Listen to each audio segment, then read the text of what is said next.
Welcome back to Education in the Community. The reason I say back to Education in the Community, the last time we shared, I had indicated that we were going to do part 2 to pioneers in technology. We had an excellent introduction with our guest, Mr. Howard Smith, who happens to be the CEO and founder of Flickit.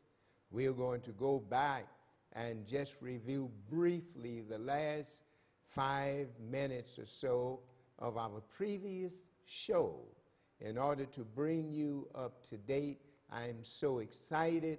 Don't want to take any more time. I just want to welcome for the new viewers who did not see part 1, Mr. Howard Smith. Welcome again. So glad that you could come back and we could finish our discussion. We ended part 1 discussing startups, a term that we associate with technology, with Silicon Valley, etc., thinking that they have a patent on it and no one else can have a startup business. Well, I have news for you. Mr. Smith was right into telling us the 4 things that we need to do. And what are those 4 things? You gave us 4 things. And before we began, you will find his personal information is going to be flashed on the screen. And so when you see it, immediately write it down, because I know you're going to want to get in touch with him. Thank you. And so these 4 things, these 4 prerequisites. The prerequisites that I was going through were, I've thought a lot about this issue of what can we do to help the entire community. Yes.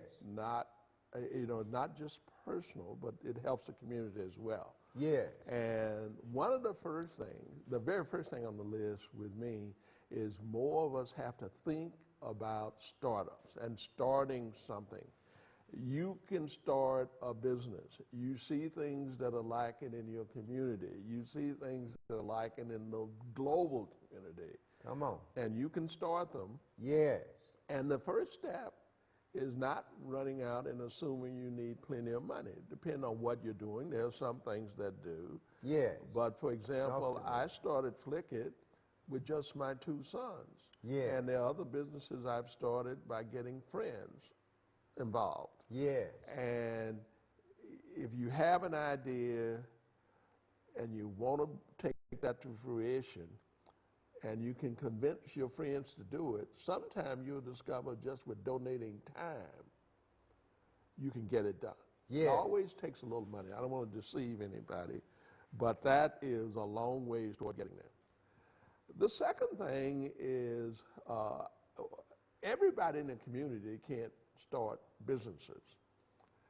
Those other folks all of us need to decide that we will do business with people that look like us. And I like to say, and some people I know have something going now where they're trying to get us to pledge to do business with at least one African or Hispanic business each month. Just one. The example I gave last week is when I wanted a CPA, I got a CPA. Not the CPAs I knew. I searched and found a CPA that looked like me. I searched and found a dentist. Didn't have to search much to find a dentist that looked like me, but my dentist. Why do I do that?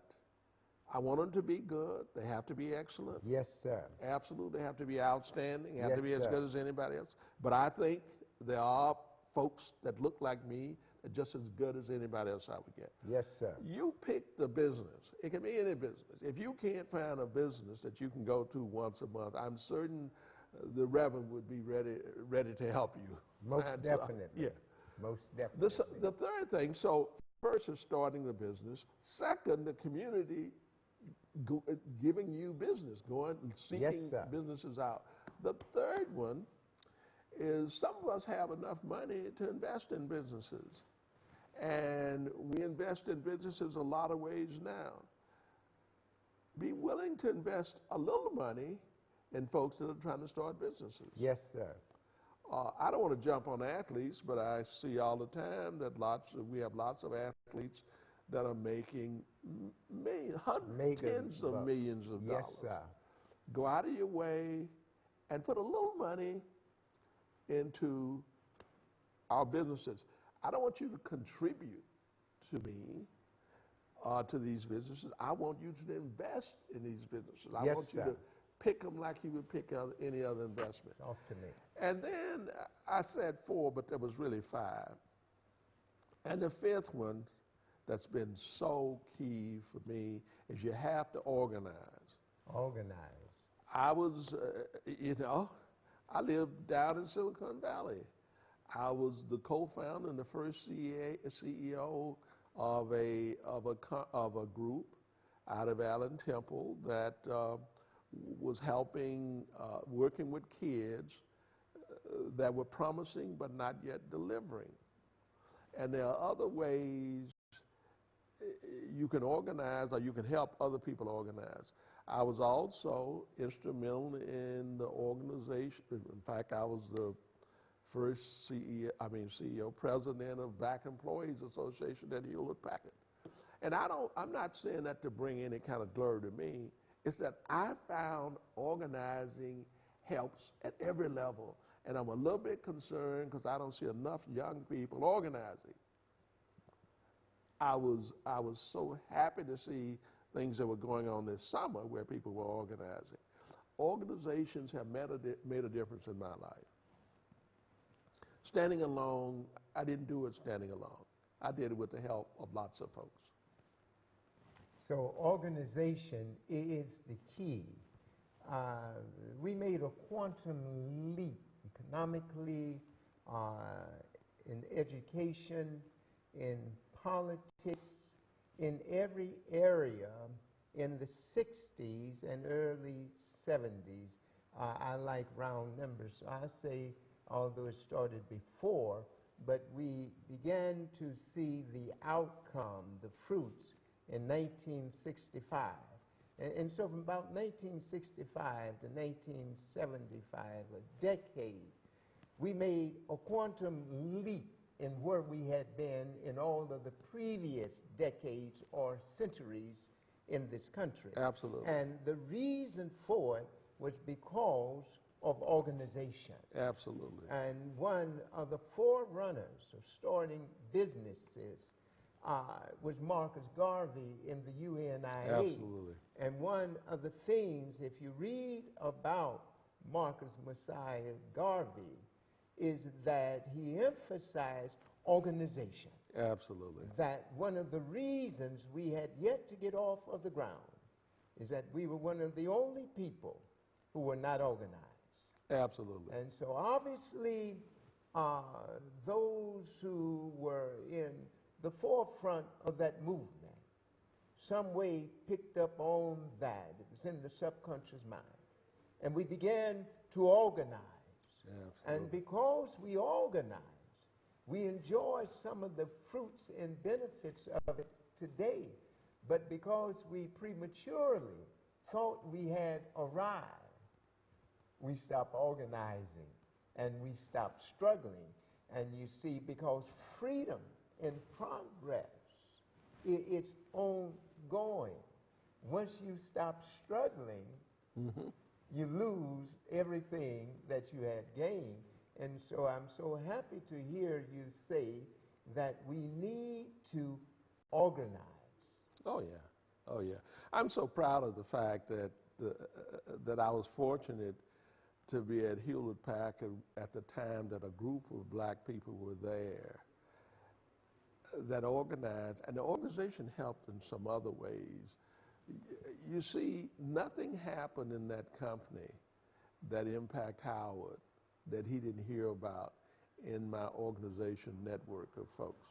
Now, I was a part of other groups too, because teams win, not individuals. So I was in other teams as well, but I was in winning teams. But we should continue to organize. I was so happy to see Black Lives Matter, because I was, not for all of the good things they did, but I've been a little bit depressed because I don't see young people joining and becoming members of organizations. Yes, sir. And understanding the values. I don't want to particularly push one organization over another, sir. but it's important to do it. And was so key. Let me go back to startups again, though. It's just so key to me. You're never too old to start a business. Hold on. Some things bear repeating. You know, a good author, a good writer, when they have a point they want to get across, they repeat it over and over again in the book. So repeat that again. You're never too old to start a business. I started the current business when I was 74. And I even know the next business I want to start. So you're never too old. Let me go on the other side. You're never too young to start businesses. You're reading my mind. I had my first business when I was 11 years old. I had a paper route. I went to get a paper route. You had to be 12 to get a paper route. I go down to get a paper route in Louisiana, and the guy said you have to be 12. I convinced him to give me a paper route, and I was 11. Then I asked, is there any reason why I can only have one? I ended up having 2 paper routes and had one guy working for me that was a lot older than me. Young people, you can start businesses with other young people. The nice thing about startups, and I'm a big proponent of people going to school, so I don't want anybody to take this wrong. But you don't have to go to school. You don't have to go to college to start businesses. Some of the most Facebook. He went to Harvard, and he was obviously a bright guy. But he went to Harvard and he started Facebook. Bill Gates at Microsoft, same kind of stuff. I could go on and on and on. You can start businesses with your friends that you know before you get out of school. I have a son. One of my sons, I talked about one of them that's involved with me. I have another one named Zach. He started his first business that he still has going, that he was offered plenty of money for, and he was still in college. And he still has it going. He didn't go to work for anybody. He went to work for himself when he graduated. Now he's going nationwide, and now he's raised a bunch of money. I don't want to put this out on the street, but he raised a bunch of. You can start businesses with those guys that you play basketball with every day. Talk to me. Now, you mentioned a very good fact, and a late friend of mine, Ron Johnson, said that the best time to start a business is when you're living with your parents, simply because you're guaranteed 3 hots and a car.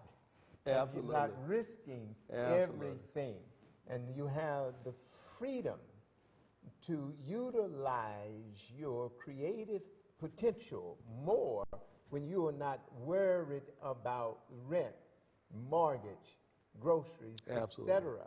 And so I join with you on concert consensus in saying the 2 best times to start a business. Number 1, it's when you are young and someone else is dealing with the overhead. Number 2 is when you have gained the experience of having lived on earth longer than a day. Because then many of the things that you deal with in between, you have already dealt with them. They are secure. And so now you can spend more time in doing that which you love. And I'm so glad that you shared that with the audience. The third thing I'm glad you shared You don't have to wait until you hit the lottery to start a business. Right. And you need not mortgage and jeopardize your home to start a business, because someone said a number of years ago that it is ideas that make millionaires. It's ideas that lead to people starting businesses that actually have made changes in society. It's so incredible that things you have that you don't have to wait until you go to college, or you don't have to wait until this happens. Or you got that concept. It's primarily, in fact, it leads to a slight, let me shift the discussion a little bit. This started out talking about 5 things that we think should happen to change the financial outlook of the African American community. Yes, sir. Let me shift it over a little bit and talk about things that I found that have helped me personally grow. Things that I had to do to help me, whatever limited amount of success I've had. Yes, sir. And there are a few of those too that I want to run through with you. The first thing that I find is get in touch with your goals. What it is that you want out of life. And this doesn't have to be something that doesn't change. Although I said life, it can change. Mine have changed many times. But get in touch with self. Wow. It may have nothing to do with money. It may have nothing to do with what your parents want you to do. Yes. But get in touch with yourself. Get in touch with those ideas. I was working at Hewlett-Packard in a position of lots of respect and responsibility. And I left and went to a little startup. Yeah. And at the time, many well-meaning folks talked to me to understand why I would do that. I was making good money. I had respect in the community. Yeah, you go down the list. Yes. I left. You left. Because I wanted to do something else. Yes. Get in touch, because that wasn't leading me to my goals. Get in touch with those goals. It doesn't matter whether you shared with anyone else. You got those goals that will personally be satisfying to you. Second thing is get a plan. Wow. To make them happen. Yes. Step 1 doesn't have to be something formally written out, although I tend to like to say step 1, step 2, step 3 a little bit. And they may change. All these things can be dynamic because you'll learn more as you do them.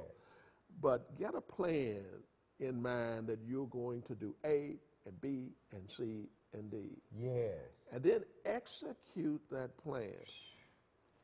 Okay? And then the fourth one is don't be afraid to take risk. And that was what you were hitting in earlier when you talked about the risk thing that made me think about this. Don't be afraid to take risk. And risk is a lot of ways. We usually think of financial risk. I find the biggest risk that people worry about is the image, their own image or something they have of themselves, that they may not, it can be a personal risk, it can be a visible risk, it can be a financial risk, but don't be afraid to take risks to pursue those things that you want to do. Be very, very passionate and committed. Do not set a goal that you're not passionate and committed about. Talk to me. Set a goal that you're willing to tell that little girl or that guy that you really like, I can't go out tonight because I got to work on this. And you really, really want to work on it. Yeah. You got to have that kind of passion. Final thing is be optimistic. Optimistic. The world is loaded with people to tell you why it won't work. Yes. Hewlett-Packard, of Hewlett and Packard fame, one of the limited discussions I ever had with him, he was talking to me about his getting started with the company. And he said that there are 99 different reasons why your idea will fail, and you know every one of them. But your job is to find that one reason why you should do it, and it will succeed. Yeah. Everybody you talk to will deliver one of those 99 reasons Yes, and will fail. So you got to be very optimistic, and always a failure is only a failure when you think it is. Yes, sir. What I mean by that is when it fails, if nothing else, you learn, not if nothing else, very important thing. When everybody else thinks you failed, you step back and say, you know, I just understand how to do this better, how to do it different. And you grow from it, and you don't stop, you got to do something else. I'm telling you that this is so timely. Nothing happens before its time and its turn. And so I heard you say, get in touch with your goal, get in touch with yourself. Right, absolutely. And I'm an advocate that the most important knowledge in the universe is knowledge of self. Right. So you get in touch with yourself, with Absolutely. your goal. Then you have a plan. Then you execute that plan. Absolutely. And then you have this passion behind the execution of your plan. Right. And then you do it with a very high level of optimism. Right. You believe in it. Anybody that knows me will tell you I'm very optimistic. Yes. I want to mention one other thing, though, that's important in my success. I always reward myself when I succeed, when I hit a very significant milestone. I've never had a new car. Just go out and buy a new car. Or anything that's significant without making something happen in my life toward my goals. Talk to me. Those rewarding yourself is just as important as any of the others, and I didn't want to leave that out because that can be a driving force.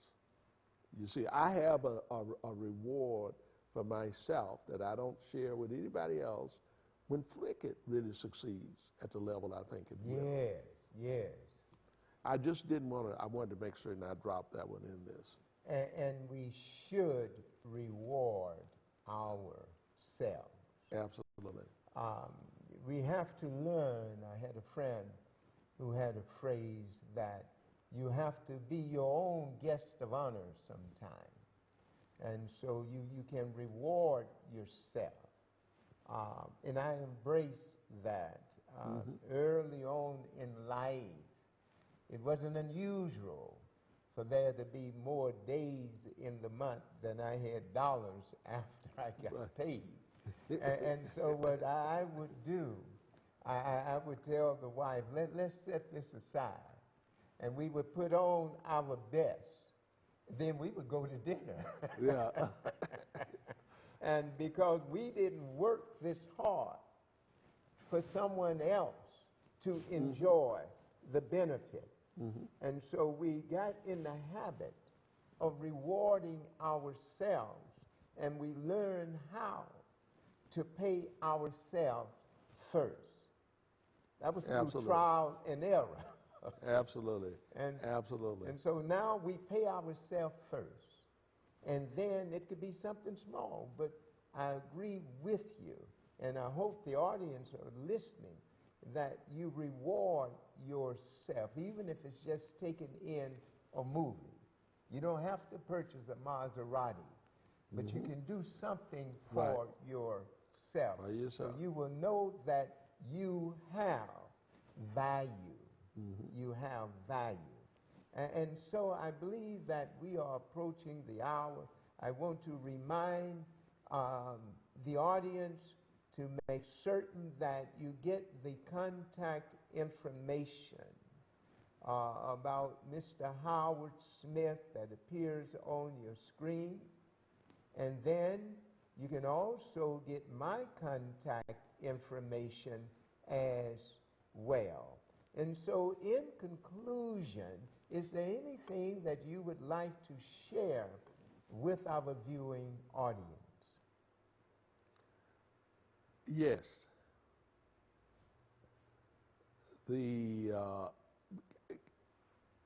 You can do it. Most people that have ideas never take the step to do it.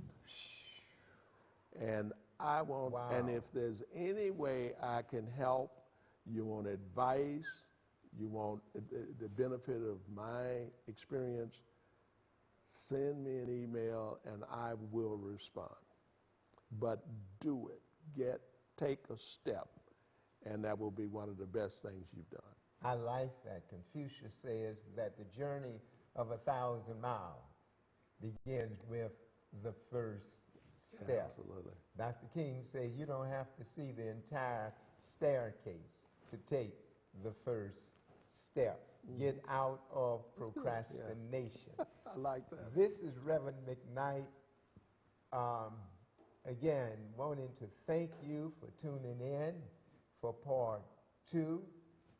I hope that you had a pencil and a pad, that you were able to take down some of the information that was shared by our guests. I want you to know that what he shared with us and these few minutes, others would charge you hundreds or perhaps thousands of dollars, and then want to sell you books or a workbook or a plan. That's their ideas. But what Mr. Smith has done was to plant a seed in us to where you then develop your own idea. Thank you. Is that right? Absolutely. Thank you. Because you don't want to operate off of someone else's idea, and you don't want to imitate anyone else. Right, absolutely. Go ahead. And you make a good point. A lot of times people looking at somebody like me will say, I can't come up with ideas. Wow. You can. You just don't give yourself a chance. You know, and I have the benefit of being in this business a long time, but everything I look at, there are opportunities there. You know, there's not a grocery store in your community. Why do you try to get Safeway to put one? Why not put one up there yourself? My Lord. You know, there's not a barber shop within close enough for you to walk to. So you need a bar. You know, you could go on and on. That's how ideas happen. And ideas happen more so when not only do you find something missing, but you find something missing that you will use. Now you talking. And it just yeah, I'm just ecstatic about it. I like to say this, to tell you how much fun it is. I love to say with students when I talk to them all the time, and that is, if I were to die tomorrow and come back, I'd want to pursue the same career I pursued this time. I wouldn't change. I want to thank you so much, especially for agreeing to come back. And I want to thank the audience, you the audience, for tuning in. And again, take advantage of the offer made by Mr. Smith to contact him, and you can also contact myself. So until next time, wishing blessings upon you, and be fruitful and act on your ideas.